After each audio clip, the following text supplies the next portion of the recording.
Hello, everyone. My name is Preston Dennett, and welcome to a new episode of UFOs and the Paranormal. Thank you very much for joining me. I think I've got a really interesting episode for you today, a pretty long one. I call this one 10 True Humanoid Encounters. As I'm sure you know by now, I absolutely love those humanoid cases. They're super interesting. They contain a lot of information about ETs, who they are, where they come from, why they're visiting our planet.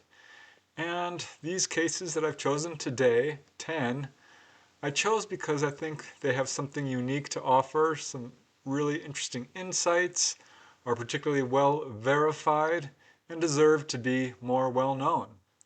These cases come from all over the world. I've got one from Argentina, some from across the United States, and all across Europe.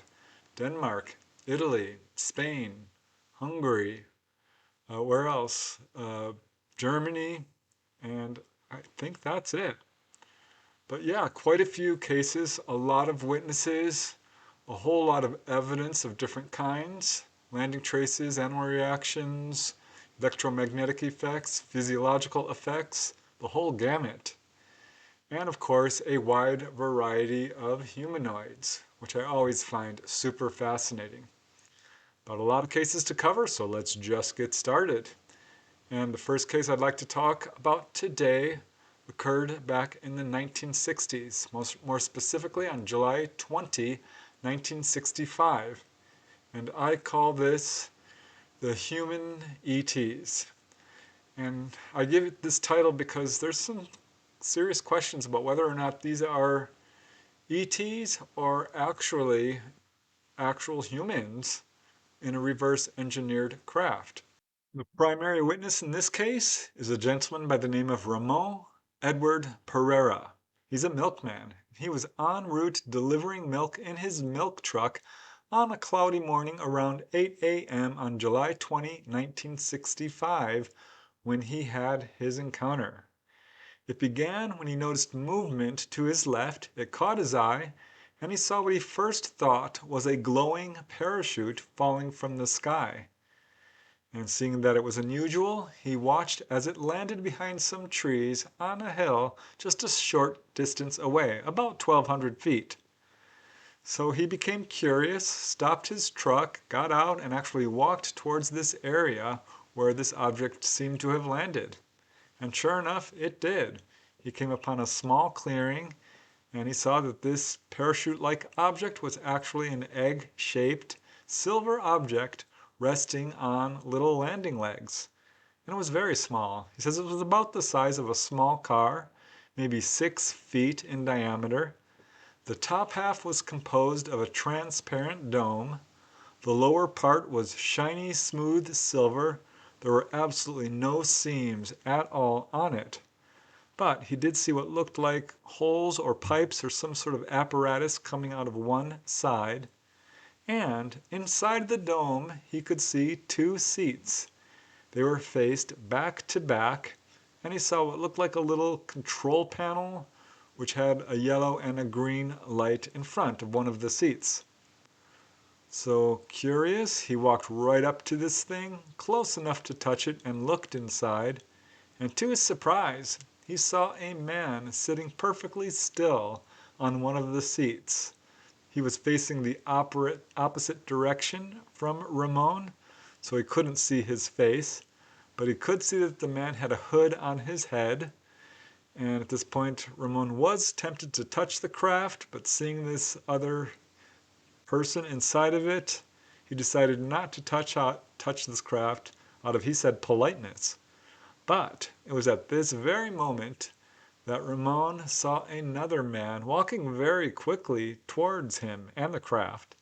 And this man, when he first saw him, was about 100 feet away, and to Ramon appeared to be angry. Now, Ramon described this person as being totally human looking, with short blonde hair. He was wearing a tight fitting gray plastic like one piece suit with a hood, short boots, and a large belt. In one hand, he was carrying what looked to Ramon like a paper. He saw what looked like a pair of binoculars draped around the man's neck and a satchel with something inside of it on his side. So this guy walks right up to Ramon, who says, "What's the matter?" And the man did not answer.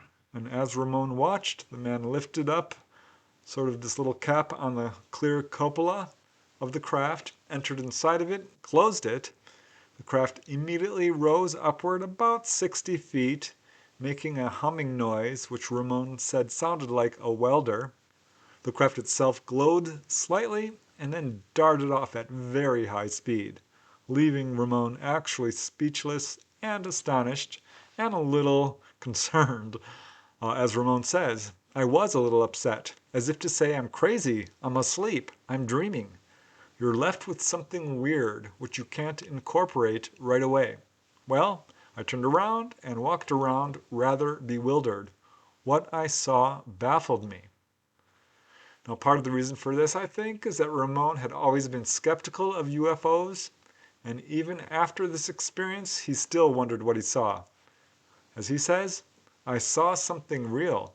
I didn't see a flying saucer. I don't believe in flying saucers. But that was a rare thing that went down in the bush.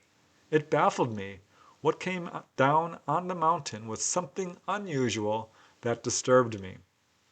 So he was really confused by what he had seen. As he said, he had real difficulty incorporating this into his belief system.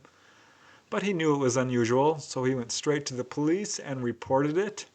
The police did investigate the incident, and Ramon believes they did find some unusual landing traces, but he could not confirm this.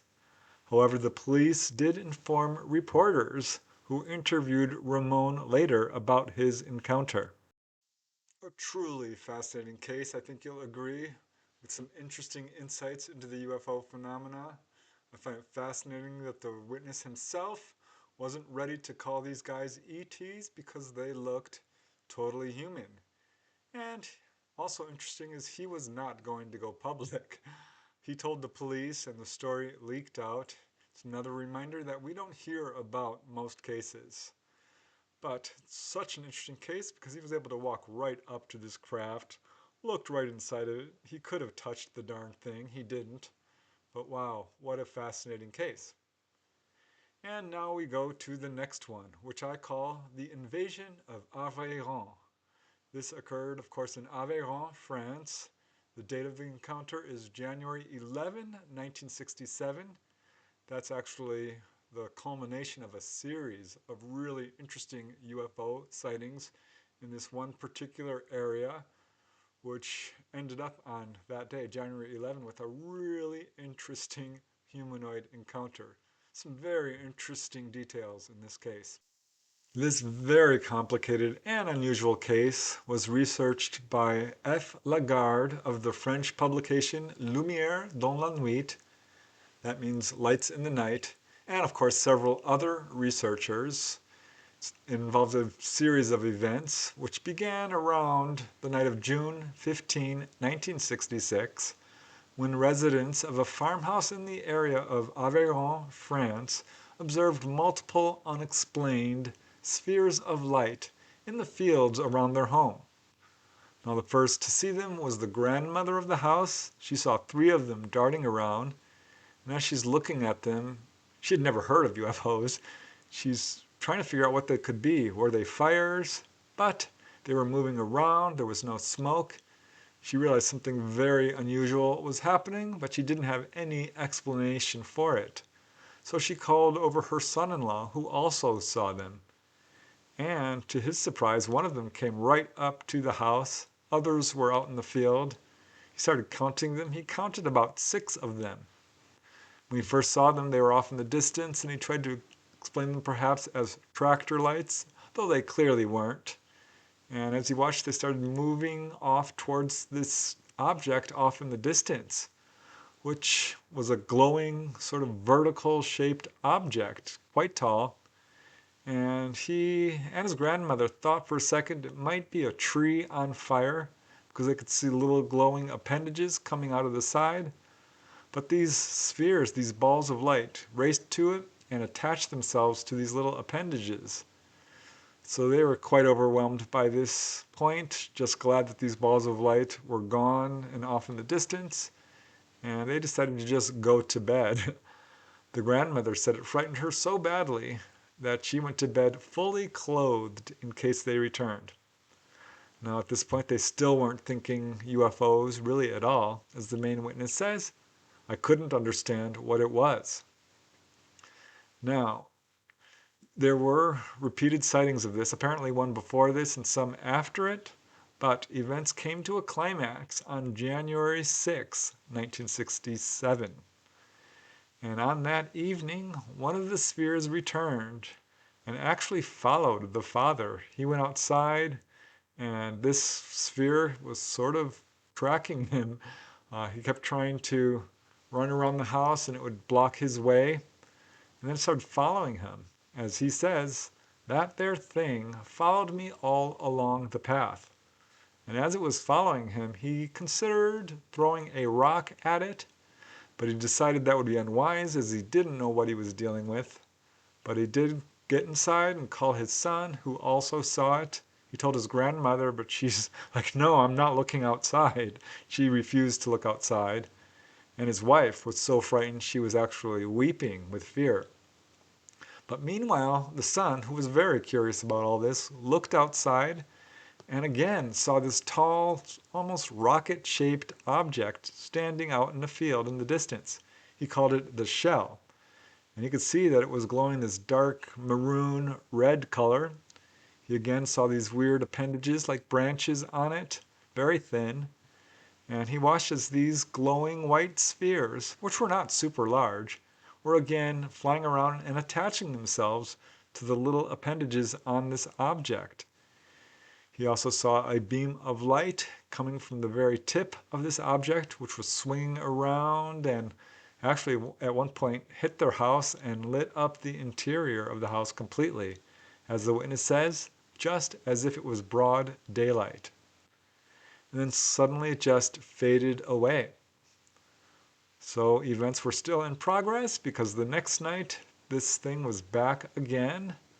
Both the father and son saw it, this sort of tall, vertical, rocket-shaped cylinder object.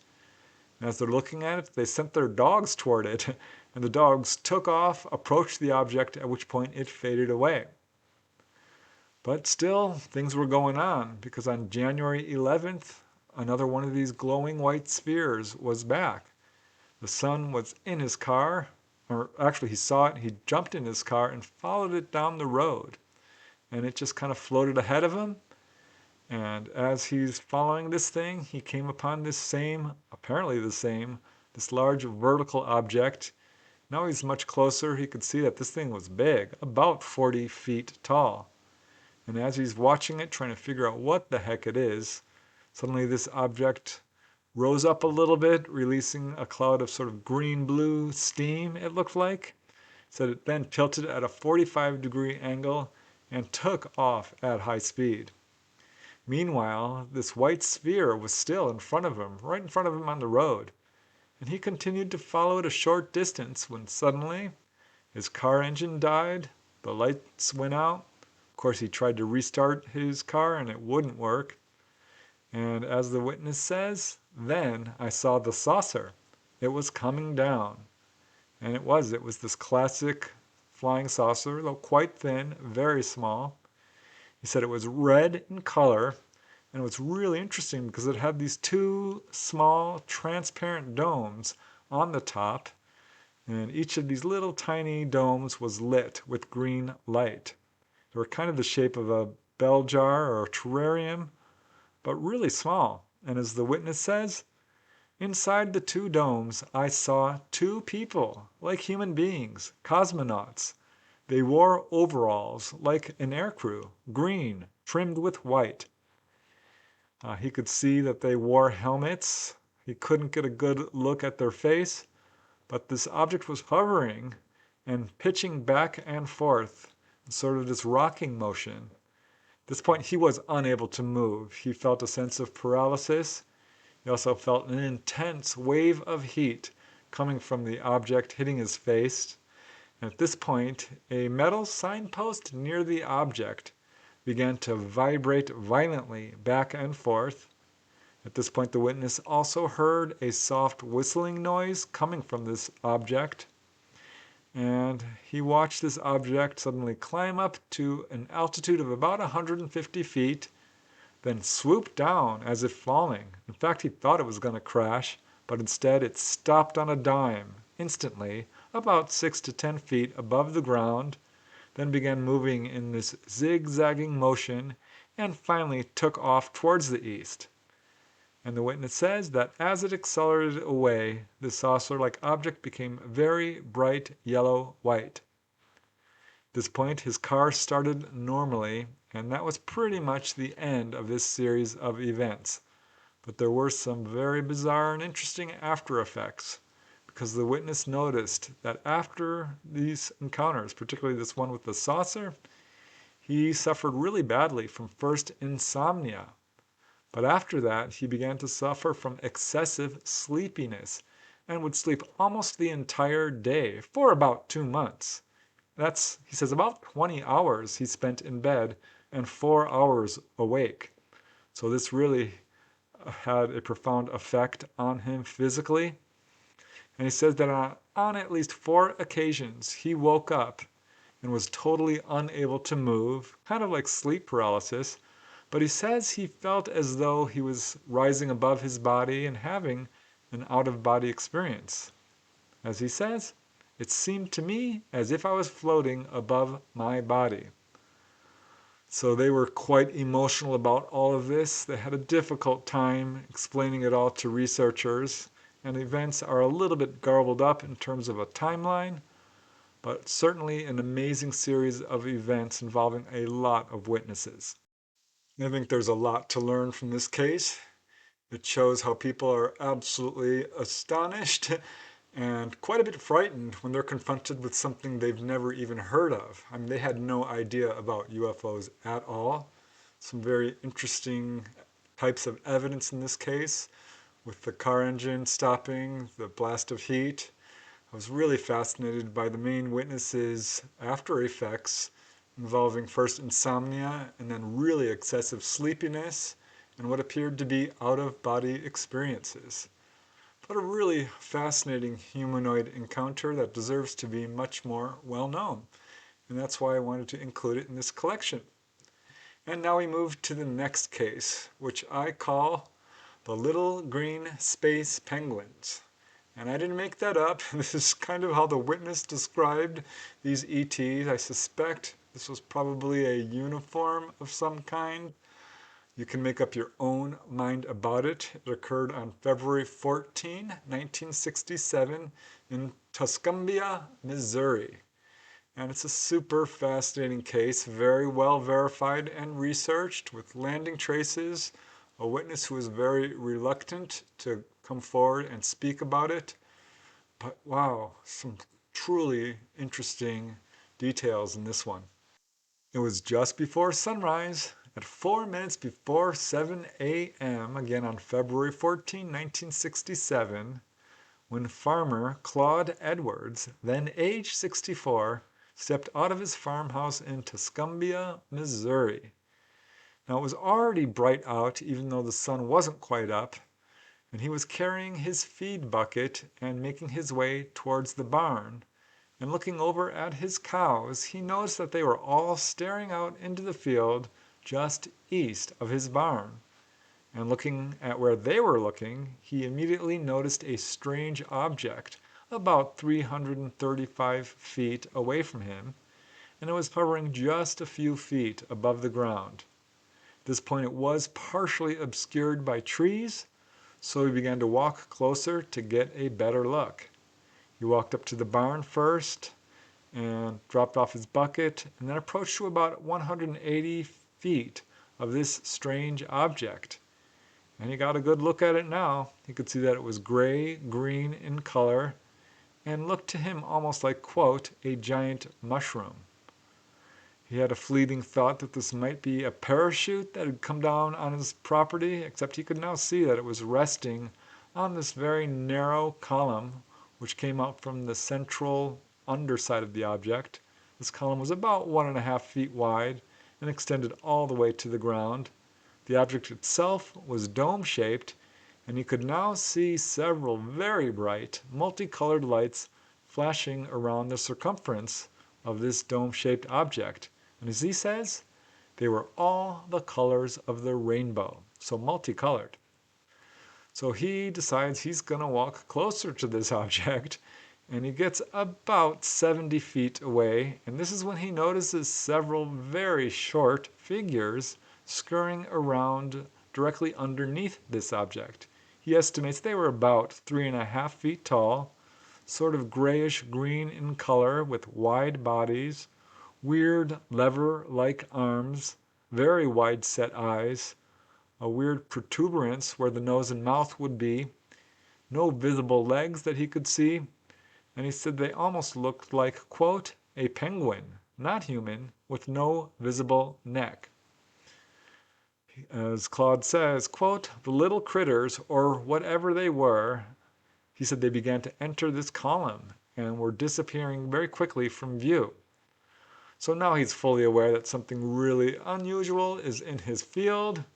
He said the craft, quote, looked just like a big shell, grayish green looking outfit. And he noticed another very interesting detail. He said it was as smooth as silk. There were no seams, no rivets of any kind, just smooth textured. And it was pretty big. He estimates it was about 18 feet in diameter, 8 feet tall. The central column, again, 1.5 feet wide, about 3 feet tall. It wasn't making any sound at all. These lights that were around the circumference were quite large, about 1 foot wide and spaced 1 foot from each other.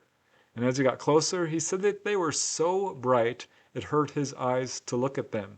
As he says, they were so bright you couldn't see when you got up there. So here's where this account gets very interesting. What Claude did is quite unusual. As he says in his own words, and I quote, I picked up 2 rocks. Pretty good size one of them was.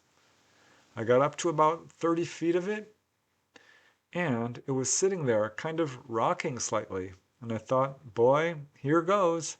I'm going to knock a hole in that thing and see what the hell it is.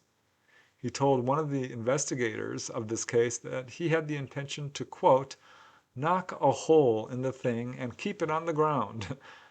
So he approached to about 15 feet away. At this point, the sun is rising, so he can see sunlight on this object.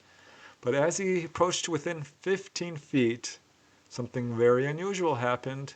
He came upon an invisible force field that prevented him from approaching it any closer. As Claude says in his own words, there it was. I just walked up against a wall. I couldn't see it at all. There was just a pressure. So he stepped back a little bit and threw the first rock. And as he says, quote, I cut down on it and the rock stopped along about 15 feet from it and just hit the ground. The next rock I thought I would throw on top of it, and it just hit something and bounced. So he was totally stymied. He just stood there and watched from the edge of this force field, getting as close as he could. And he says the object then began to rock back and forth. It did this about 6 times and then started to rise. And as Claude says, when it took off, it just rocked back and forth and moved real fast to the left of that ridge and disappeared in seconds. The shaft was pulled up into it as it took off.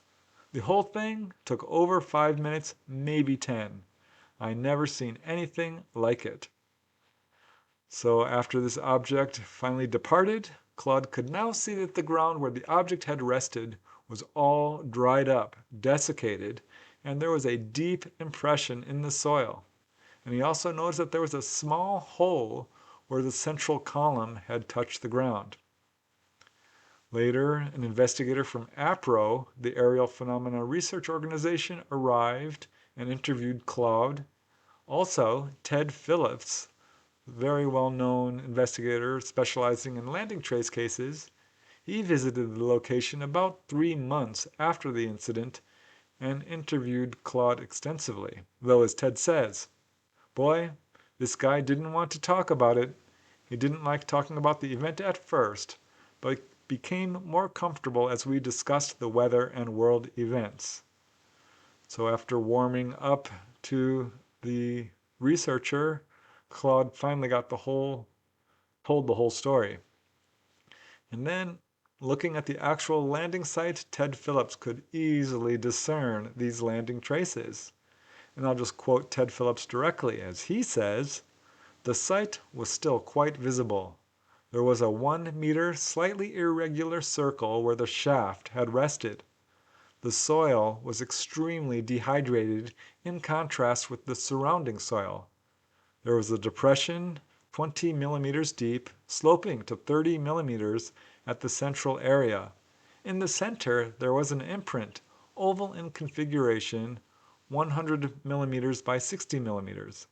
The imprint extended vertically downward to a depth of 100 millimeters with an extension 25 millimeters long, the depth of the imprint shaft." What I love about that case is the very unusual description of the humanoids and the fact that the case was researched thoroughly by Ted Phillips, who is of course the expert on UFO landing trace cases. And he saw the landing traces himself not too long after the encounter occurred. So a really fascinating and unusual case that deserves, like all of these, I think, to be more well known. And now we move to another somewhat briefer case. I call this next one, "They Were Not Beings Like Us." This is what the witnesses felt to be true. It occurred on April 16, 1974 at Casal Monferrato, Italy. And I like this case because it's got multiple witnesses who saw a UFO and humanoids very close up, so close up that there's really no possibility of misperception. It was around 12:50 a.m., pretty much the middle of the night, again on April 16, 1974, as Mauro Bellingeri and his wife Carla were returning to their home in Casale Monferrato, Italy. And they were just really close to their home, about a fifth of a mile. Their home was located at Santa Maria del Tempio, which you can see here. And this is when they saw a strange object hovering in the sky. Now his wife shouted out that it was getting lower and coming towards them, because it was, when suddenly it stopped about 50 feet above the ground, quite close to them. At this moment, Mauro turned off the car and they both jumped out and looked up at this thing. Now this craft was totally silent and not moving. It was round, saucer-shaped. He noticed small red, green, and yellow lights flashing or moving around the center. And on top there was this transparent dome or cockpit, which was all lit up inside. They estimate the craft was about 30 feet in diameter. Now his wife Carla, she saw what looked like two dark rings under the craft. Mauro said it looked almost kind of like a tripod to him. So perhaps these were landing legs or something, but the craft was still up in the air. And it was Mauro who noticed these figures inside this dome. As he says, "You could see 3 or 4 individuals with a helmet. We distinctly saw human beings, their helmets and anything up to their mouth. I cannot say that they were beings like us." Now they could see that the helmets on these figures were gray. It looked like they had a hose-like apparatus attached to them leading down to the torso. And this is when his wife Carla became so frightened, she ran. She did not wait for the car. She ran the rest of the distance home. And it was at this point that the figure that was closest to Mauro, because they were sort of sitting in a row, figure that was closest to him turned and looked at him, then turned back, and then all 3 beings, 3 or 4 of them, appeared to rotate in unison. And it was at this point that Mauro says jets of fire were emitted from the base of the craft. At the same time, the central portion with all the colored lights began to revolve very rapidly. The craft emitted a loud whistling sound, and there was a huge blast of air as the craft accelerated away at high speed. So he quickly went back into the house and joined his family, and Morrow's family said they did hear this strange sound, but they assumed it was a plane. Morrow reported no after effects, but he did say, quote, "I'm just a little shaken and nervous." Now they did have a dog in the house which didn't react at all to the presence of this object. An important case for sure with multiple witnesses. It's interesting that the dog did not react at all. Of course, this does seem to affect people really profoundly, emotionally speaking, with the wife becoming so frightened by the appearance of this craft right over their car that she ended up running back inside. But the husband didn't, and he got a very close look at these humanoid beings who he says he's convinced were not humans like us. But again, humanoid.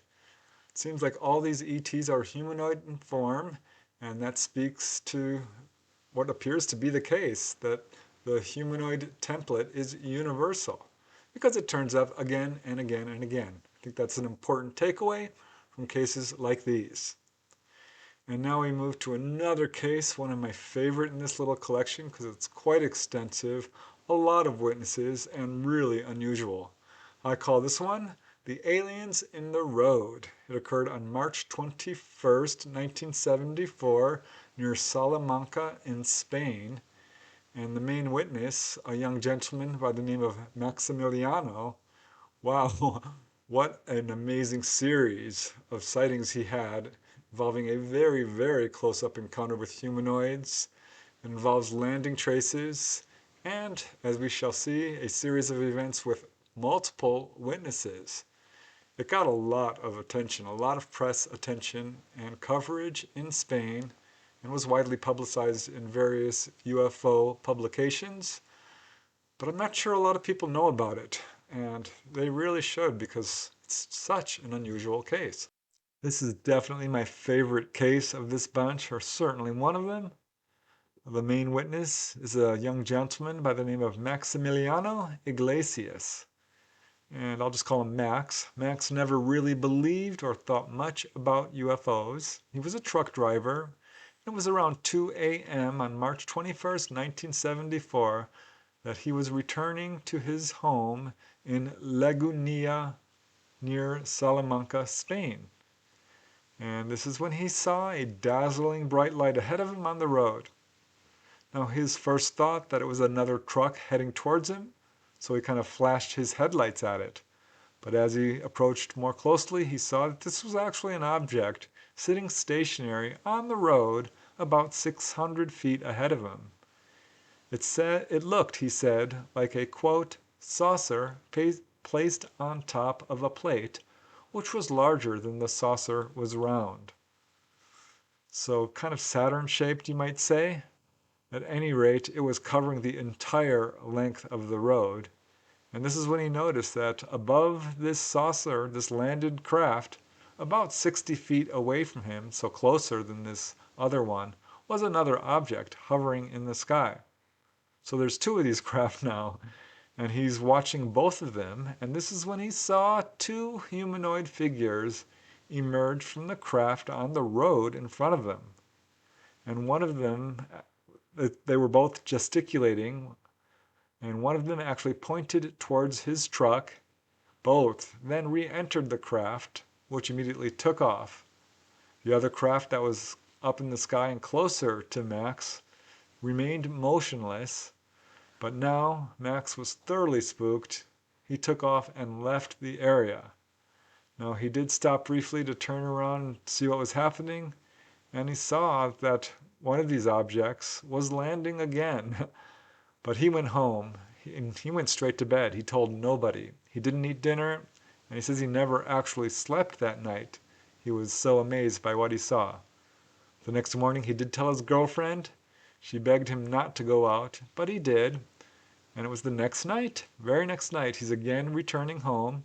This time it was around 11:30 p.m. and he's reaching the same exact location. And this time he saw 3 of these silvery glowing objects. Again, one was on the road, blocking his way, covering the entire width of the road. The other two were landed in the field to his right. And this time, Max's car engine died. He later told researcher J.J. Benitez that he really had no choice. Even if his car engine had not failed, he would have had to stop because there was no way he could get by this craft. It was blocking the road. There was a lot of researchers who looked into this. Another was Vicente Rio Gil, who, after interviewing the witness, found him very credible. But I'll just let Maximiliano describe what he saw next. As he says in his own words, "I switched off the ignition because the lorry refused to go. I got out of the cabin and saw 4 figures outside the objects, but I cannot say for sure whether they were already there or if they had just alighted from the other objects. They came towards me, and I ran away frightened. I struck off across the field, running towards Horcajo," that's another town. And as Max says, "they were right behind me, running faster than I could. I was exhausted, and I hid in a ditch full of mud. They passed within about 2 meters of my hiding place, but didn't see me. But I saw them go by. They were very tall, about 2 meters, and had arms and legs, but I didn't see their faces. I didn't hear any voices at all. When I saw them disappear into the distance, I returned to my lorry. I remembered that I had left the door open, and now it was closed." So Maximiliano had a definite impression that these beings were looking for him, and he says he ran a full kilometer or 2 before finally diving into that ditch and trying to hide from them. And he had a distinct impression that they were looking for him, though he can't say for sure. So he's now back at his truck. He's wondering who closed the door because he left it open. And he's climbing into his truck, and this is when he saw these figures again. And as Max says, "They looked at me again. They made signals with their arms and got inside the 3 objects." At this point, he did notice something in their hands, weird tools, which he later speculated were some kind of shovel or something because strange holes were found dug in the ground in this area. Now, he wanted to drive off and get out of there, but he couldn't because his truck still wouldn't start, even after the objects were gone. It turned out his battery was totally dead. But he felt relief as these objects took off with a loud whistling noise and left the area. He said the sound of these objects was very loud, so loud it almost deafened him. So this time he did tell the police. The civil guard were called in and they inspected the area, and this is when they found some very interesting landing traces. They found a weird hole in the ground. Later the soil was tested, and scientists believed it had been heated to at least 1,000 degrees, and there was apparently some evidence of radiation.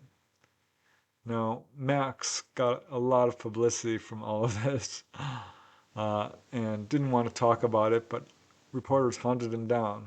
But as he says, "Everything I have said is true, and anyone who wants to believe me may do so, and those who don't want to are free not to. I had no prior knowledge of such things as these. Now I am recovered from it all, and I have just one thing to say. If, on that second night, instead of being alone, I had someone with me who had not been afraid, then I wouldn't have run away. I'd have remained to see what would have happened." But events weren't over yet. It was 1 month later, on April 29, that Max was with his girlfriend when they both heard a loud noise. This was at midnight.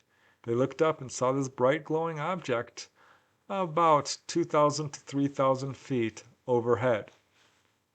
And later, in early May, just a week or 2 later, Max was driving with his girlfriend and an uncle when a bright light appeared ahead of them and swooped down towards their car, passing it at such a low altitude they actually feared that it would collide with them.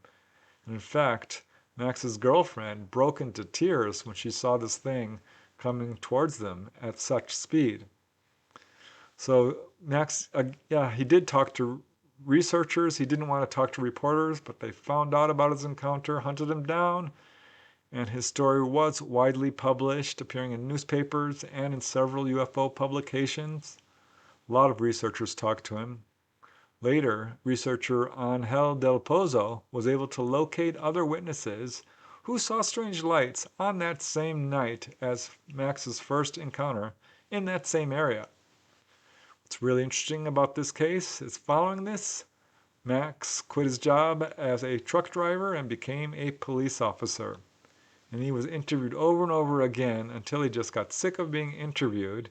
In one of his final interviews, he said about the ETs, "I don't think they were waiting for me. It was my turn as it could have been anyone else's. I think if I had stopped and not hidden, I would have been caught. I don't know if they would have hurt me. Maybe we would have just started talking." But he says the whole series of events, and especially that humanoid encounter, scared him very badly. As he said, "Before, I did not know what fear was, but now indeed I know what it is." There's a lot to learn from that case. I found it interesting that the ETs he described were basically human, although he didn't get a really close-up look at their face. It's interesting that they blocked the road not once but twice.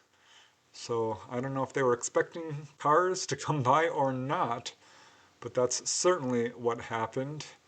And I find it interesting also that the witness was very reluctant to talk about it publicly and only did so after being hounded by reporters, which again speaks to the fact that most witnesses are not looking for any attention, publicity, fame, or anything like this.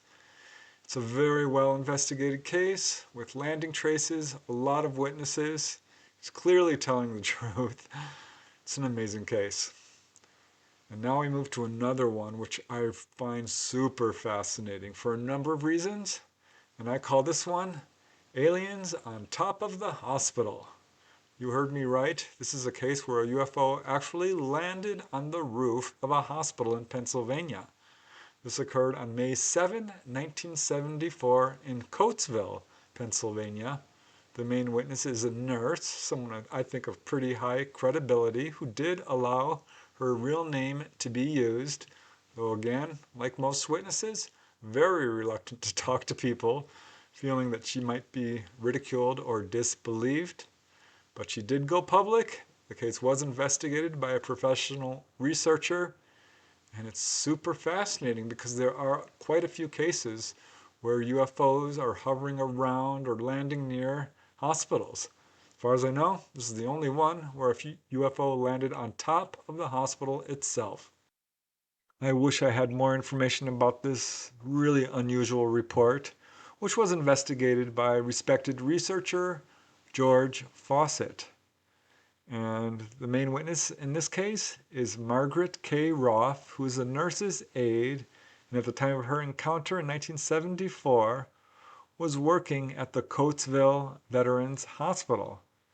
And this is where the encounter, in fact, occurred. It was around 9 p.m., again on May 7, 1974. She was standing outside of the hospital when she heard this swishing sound coming from the trees surrounding the building. She looked up, and there was this disc hovering at very, very low altitude right directly over the building itself. And as Margaret says in her own words, "As I watched, the disc descended slowly down to the roof of Building 1, which is 4 stories tall. The surrounding leaves were moving violently all the while, and soon 4 silver-colored legs eased slowly down from the disc-shaped craft to the roof." So this was a classic flying saucer, which is landing on the roof of this hospital. Now she wanted to run at this point, but watched in absolute disbelief as a door opened and a ramp with steps came down from the disc to the roof, and 3 humanoids came down the ramp. Now she could see this all very clearly as the roof was well lit, and as Margaret says in her own words, each creature walked to one of the jutting legs of the disc and appeared to be examining it. And at this point she could actually hear them talking audibly in a voice that she said sounded, quote, high, squeaky, like so many birds. But she is absolutely convinced that these beings were not human, because she got a good look at him. As she says, The being nearest the edge of the roof had a very large elongated head, grayish-looking skin, arms that extended well below the knees, and what looked like claws instead of fingers. His legs appeared rather short. She said that the beings were bald. She had the weird impression that they were quite old. One actually turned and looked at her as she was looking up at him. And as she says, the one that saw me first must have said something to the others, because they moved to the steps and went slowly up them.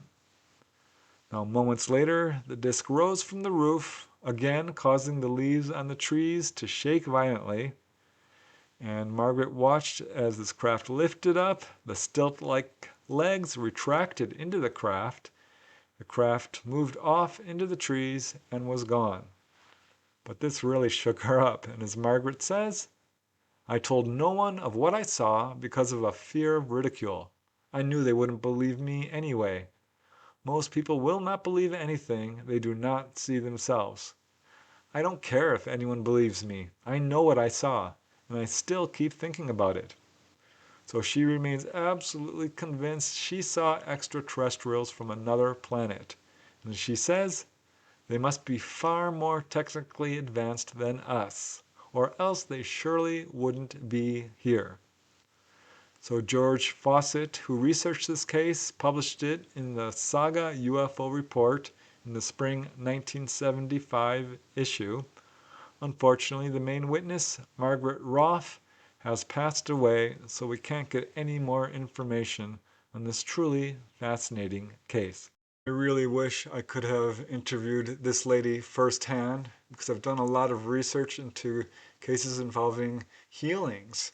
And I really wonder if that's why the UFO was there, because there are quite a few cases with UFOs, not only over hospitals or next to them, but people reporting seeing ETs inside hospitals. Just heard about another case just last week. So yeah, this is definitely a thing. I suspect that's what was going on here. Pure speculation, I can't prove it. But given that there are so many cases around hospitals, it seems like a logical conclusion. Very hard to say for sure. And now we move to another very interesting case, somewhat brief, but certainly fascinating. I call this one, They Were Looking at Me. This occurred on February 24, 1977 in, I'll try to get the name of this town right, Langenargen, Germany. And actually, I said this was a brief case. It's actually quite complicated, really. It's got quite a few witnesses. It does appear to involve missing time for one of the witnesses. It's a very, very close-up encounter with quite unusual humanoids, particularly unusual in how they were dressed with their uniform. But a super fascinating case with a lot of interesting details and very well investigated. This really amazing case was investigated primarily by a researcher by the name of Hillebrand van Ludwiger. The main witnesses are two gentlemen. One is Lothar Schaffler, a young railway employee, and his friend Rudy Grush, a little older. He works as an innkeeper. And it was on the night of February 24, 1977, they went together to a club in Langenargen. This is off the coast of Lake Constance in Germany. And as they were returning home, Rudy was exiting the car when Lothar shouted out, "Look, what's up there?" And this is when they both saw two bright shining lights off in the distance over the lake at a height of about 300 feet. Lothar exited the car and watched, and both of them could see that these lights were dazzlingly brilliant. And as Rudy said later, "I've never seen anything like them before." They described these as two oval objects which approached them quite quickly, stopped in the sky about 1,500 feet away, and hovered for a full 5 minutes, all the while setting down these spotlights and searching the ground. As they got real close to the gentleman, they both could hear the soft whistling sound coming from the objects, but they were so bright. In fact, they described it as, quote, brighter than the sun. It was immediately obvious to both of them that these weren't helicopters. They did see other cars driving by and the people inside these cars looking up at the strange two objects. Both men were absolutely speechless at what they saw, but after about 5 minutes, the objects blinked off. The men assumed that the encounter was over, but really it had only just begun. It was now about 2:30 a.m. as Lothar dropped Rudy off at the inn he owned. There's some confusion about time here. Rudy owned an inn which was called the Waldeck Inn. Rudy went inside and was going upstairs when he turned around and looked out the window because there was this bright, bright light, and he saw what was apparently the same two objects, now only about 450 feet away and 150 feet high and moving closer. So Rudy walked over to the window to get a closer look, and this is when he suddenly realized he was paralyzed. He couldn't move. Whether this is from fear or something else, he's not sure. But he says he wanted to shout out to Lothar, who was still outside, but Rudy says he couldn't speak either. And all he could do was think to himself, it's impossible. It's really impossible. It's over us. But he could see Lothar, who was now running around in the yard in a total panic, trying to hide from these lights behind various bushes in the front yard. But he couldn't find a good hiding place. Now Rudy did see a weird shadowy figure somewhat close to where near Lothar was hiding behind one of these bushes. But he looked back up these objects and was astonished because they seemed to merge together, apparently into one object. It was moments later that he heard glass breaking and Lothar screaming in fear.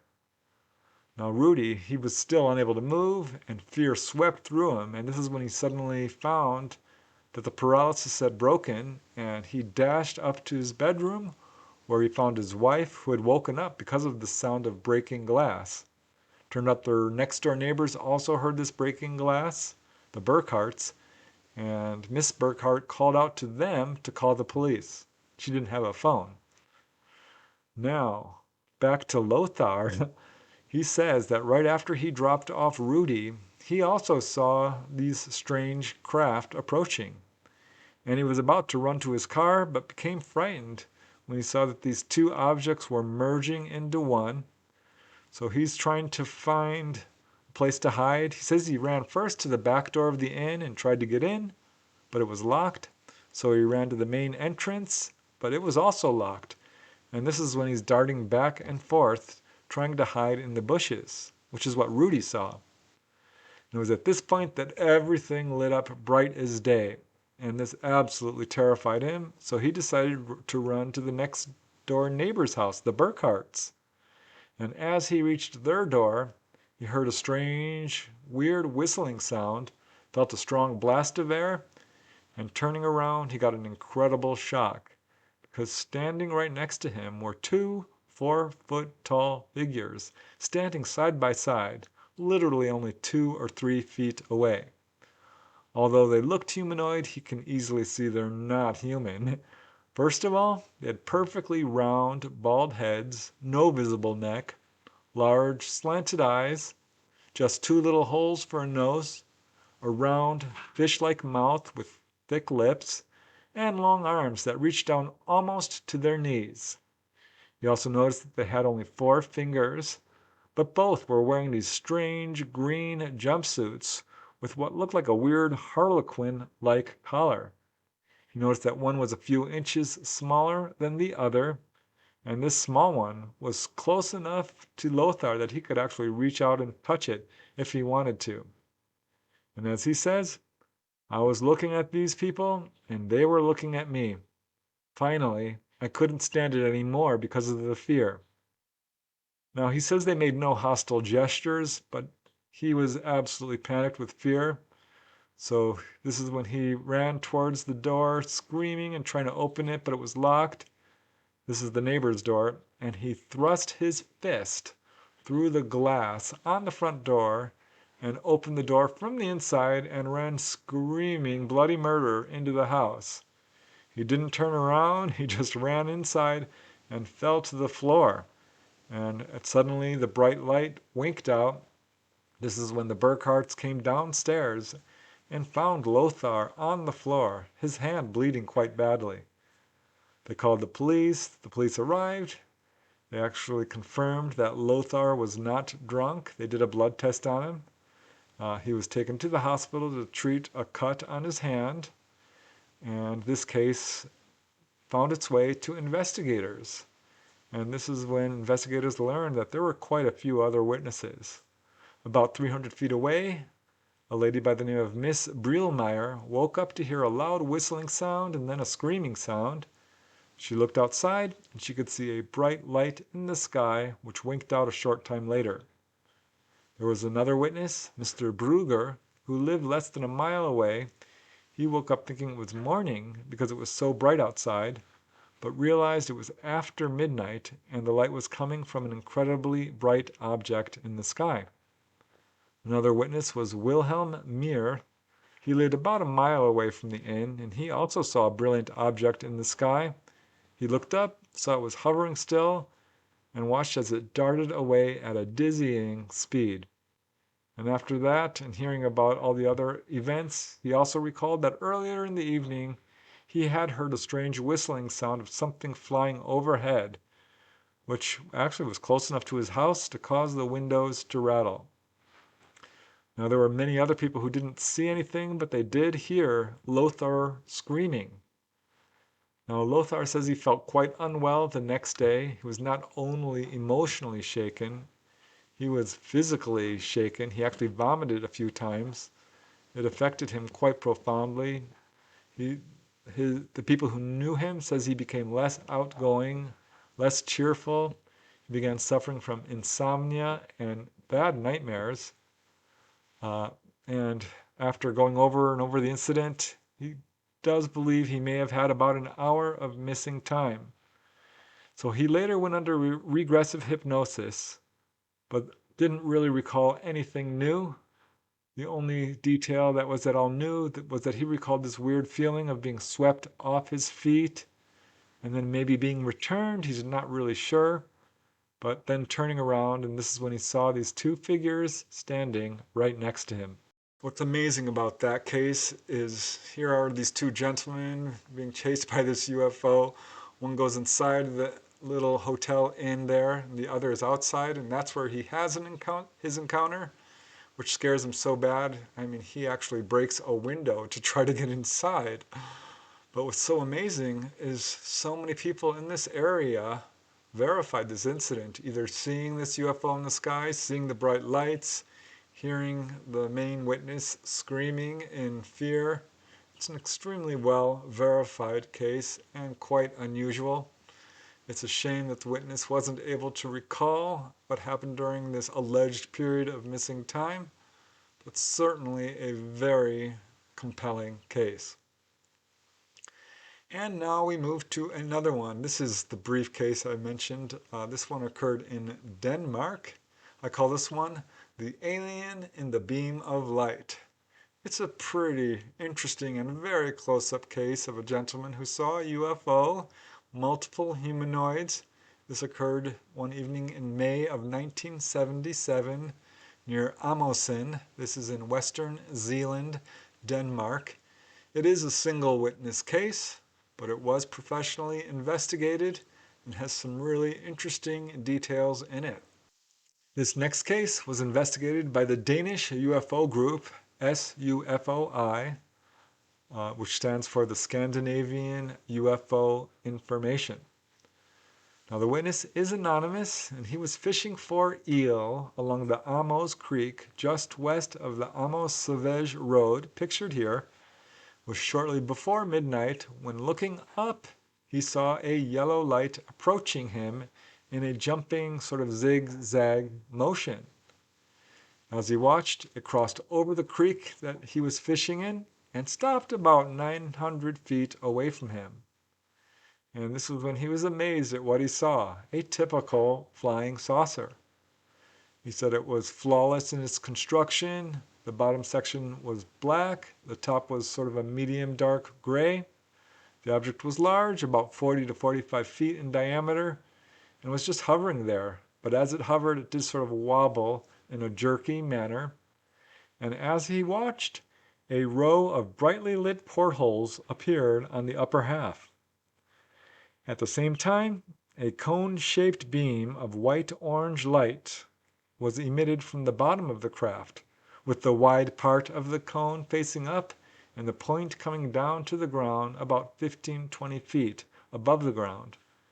And it was then that the witness noticed the dark silhouettes of two humanoid figures moving around inside the craft. You could see them only from the chest up, but it totally fascinated him, and he stared at them for several moments when he suddenly noticed a third figure, which was now actually levitating in the middle of the cone of light coming from the bottom of the craft.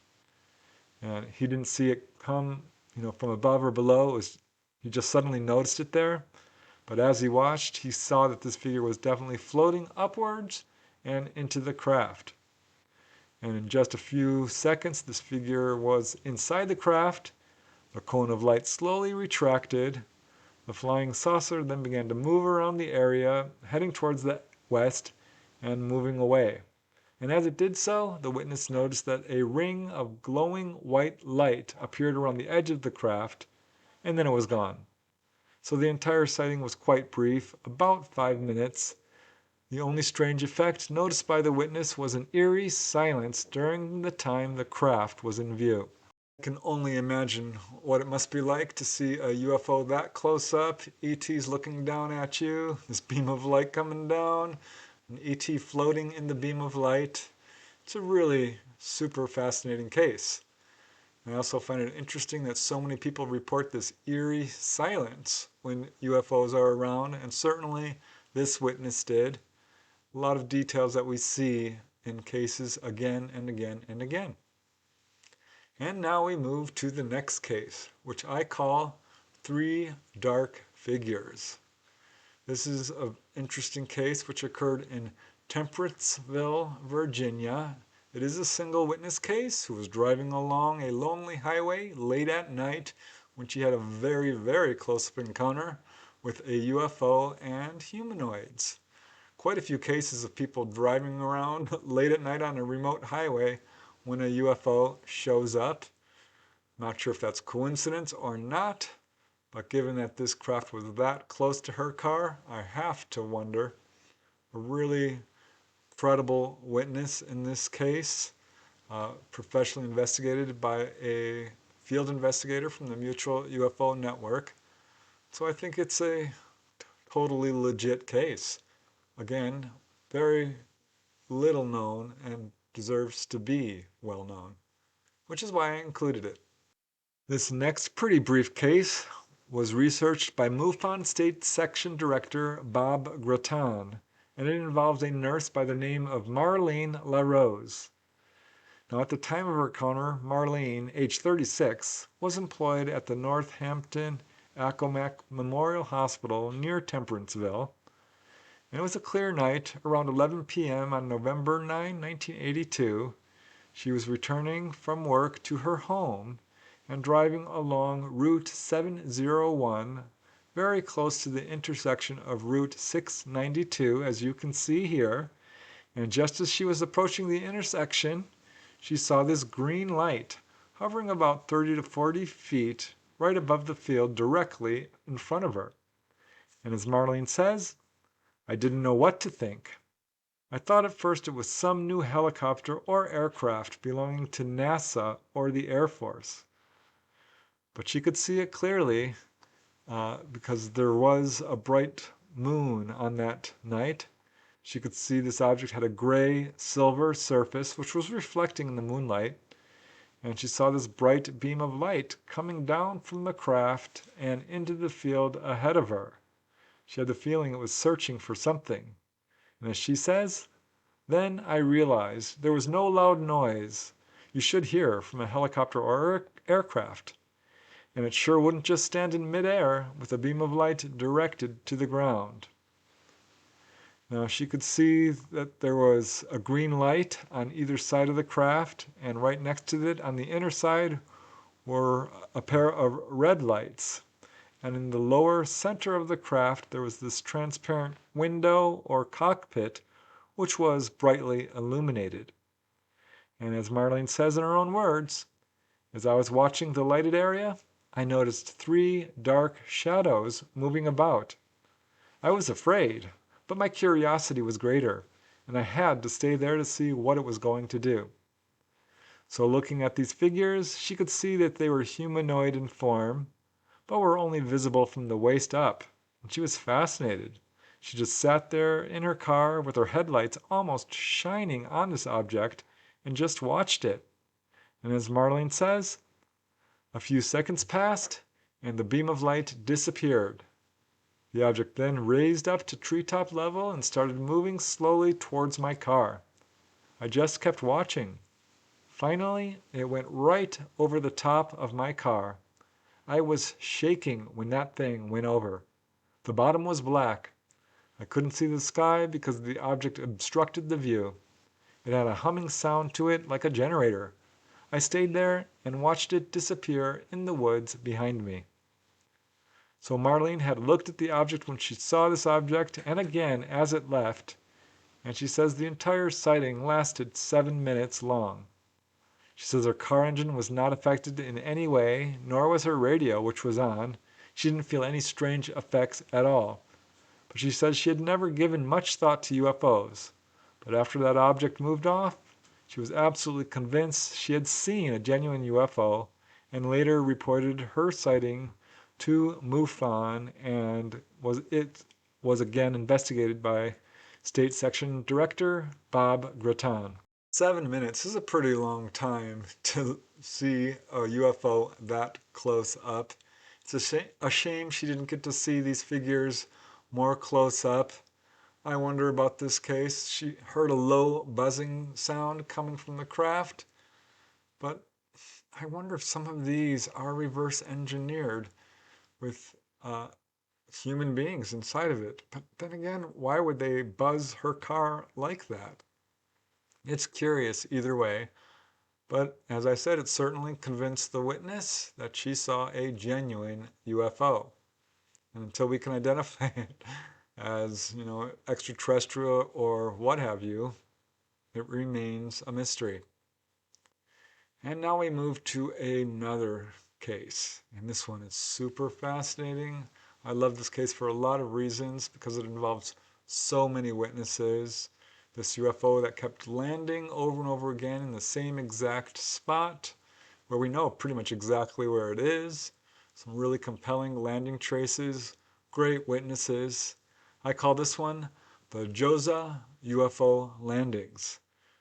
This occurred over a period of months, but the main humanoid encounter occurred on January 9, 1987, again in Joza, Hungary. And I think you'll find this a super important and interesting case. This last and final, very intriguing case was researched by Hungarian researcher Karoli Hargitay. It involves multiple encounters, the most interesting to me, which involves humanoids. Now, the first of this series of events occurred on April 22nd, 1986, when an ambulance driver and a delivery truck were both followed by a huge glowing sphere as they drove from Debrecen to Hajdú-Darog. This is just a short distance. There were 3 people in the ambulance, the driver, his assistant, and a patient who had dislocated his arm and was being rushed to the hospital. So they all saw it. And this object had a rim around the center, was somewhat Saturn-shaped. They could see 2 flames being emitted out from either side of the bottom of the craft. But this thing, it actually followed them right alongside the road for a good 15 minutes or so. And then as they watched, it came in for a landing. And as it did, they said this object was so bright, it lit up the countryside brighter than the sun itself, brighter than daylight. Now, they had to leave later as the ambulance was returning the patient back to his home in Joza. The UFO reappeared and again began to follow the ambulance. So they slowed way down, so did the UFO. They sped way up, and so did the UFO. It was deliberately, clearly keeping pace with them. Now they wanted to get out and examine it, but this is against the rules. They had a patient with them. They're not allowed to leave the vehicle. But they drove off, and later they went to where they had seen this UFO touch down, and they found something astonishing.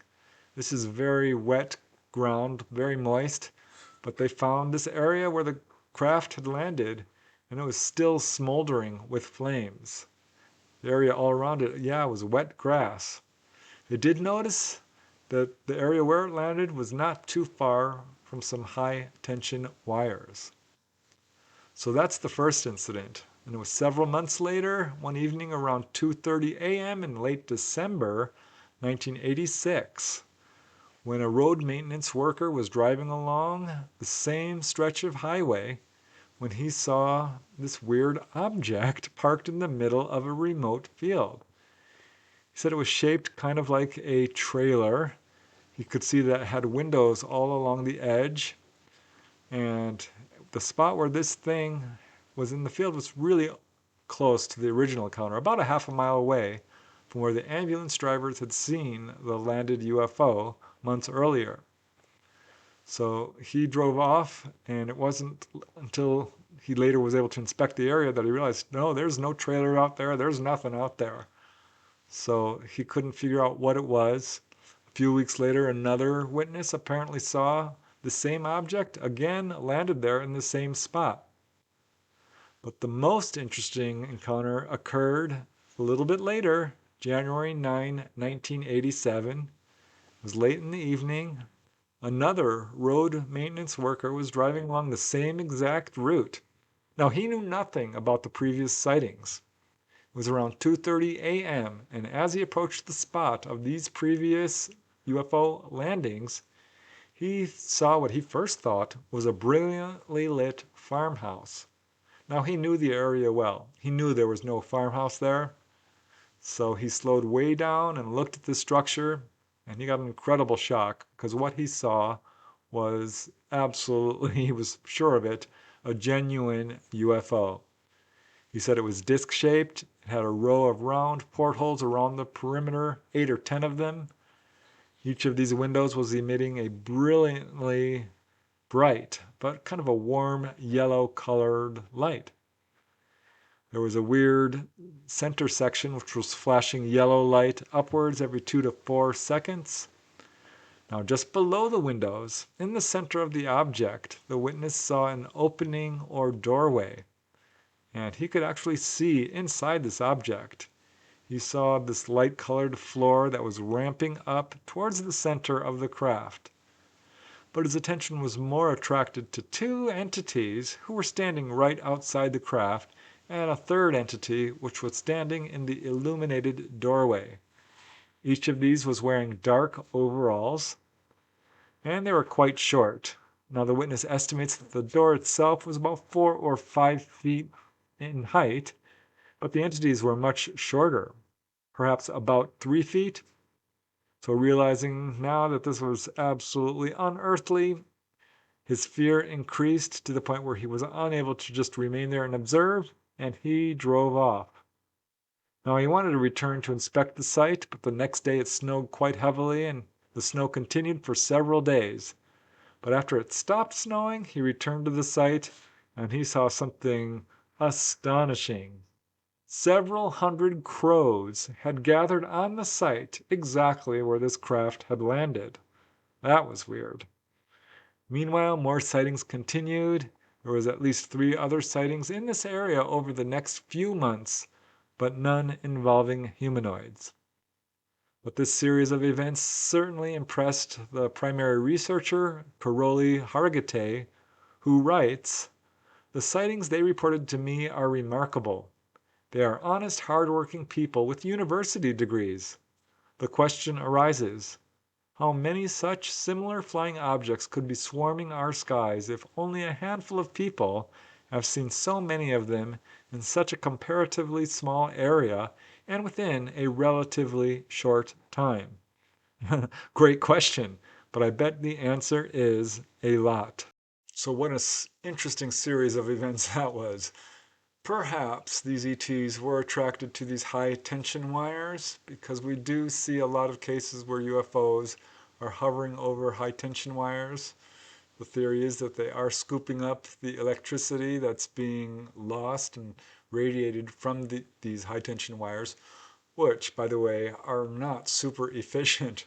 They're just scooping up electricity that I believe is already being sort of emitted from these because, yeah, it's not super efficient and we're not actually using that electricity, so I wouldn't say that they're stealing it in any way, but using it in some manner because there's so many cases like that. But it's an interesting case because, I mean, we're dealing with ambulance drivers, people who are well educated, a lot of witnesses, a whole series of UFO sightings, really fascinating landing traces. But yeah, that's the last case of this bunch, and just goes to show there's a lot going on. And I really, and I've said this so many times, I really think we don't hear about the vast majority of these cases. And that says a lot because we're only getting a tiny piece of the puzzle here. I think that we do have enough cases to provide a pretty clear picture of what's going on. But if the general public had any idea how common this is, I think it would change a lot of people's minds. So I want to thank you once again for watching. I truly appreciate it. And I hope you found it interesting and perhaps even learned something. But until next time, keep asking those hard questions. Keep searching for the truth. Don't trust our lying governments. They're not going to ever fully disclose, I don't think. I think if we want to know the truth about UFO contact, you have to look to the witnesses. And that's why I do this research. So thank you once again. I love you all. And until next time, keep having fun. Bye for now.